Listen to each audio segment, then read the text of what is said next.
तो ऐसे अगर दो देश हैं जहां मैकडोनल्ड्स है, तो वहां आज तक आपस में युद्ध नहीं हुआ, ना फ्यूचर में कभी होगा।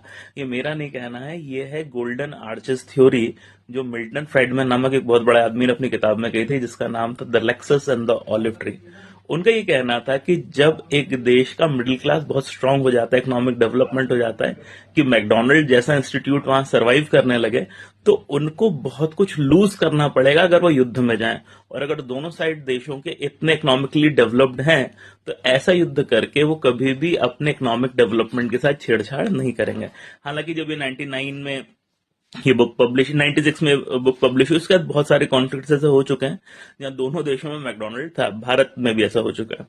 तो अब उसके बाद उनकी अगली किताब I the world is flat. उन्होंने उस थ्योरी को थोड़ा सा चेंज किया। उन्होंने कहा इसकी डेल की थ्योरी दे दी, सब ग्लोबल सप्लाई चेन। डेल यानी जो कंप्यूटर बनाता है, उन्होंने कहा मान लीजिए डेल है, इसका कोई सामान इंडिया में बनता है, कोई पाकिस्तान में बनता है, तो क्योंकि वो ग्लोबल सप्लाई चेन का हिस्सा है, तो ये आपस में कभी लड़ेंगे नहीं, क्योंकि दोनों का इकोनॉमिक इंटरेस्ट आपस में रिलेटेड है। हालांकि इसमें भी आपको एक्सेप्शन शायद कहीं ना कहीं मिल जाए, लेकिन एक बहुत ही इंटरेस्टिंग थॉट है कि अगर आपके फाइनेंशियल और इकोनॉमिक इंटरेस्ट आपस में मिले हुए हैं, तो आप कभी भी आर्म कॉन्फ्लिक्ट में शायद घुसेंगे नहीं। क्या विचार है आपका इस पर?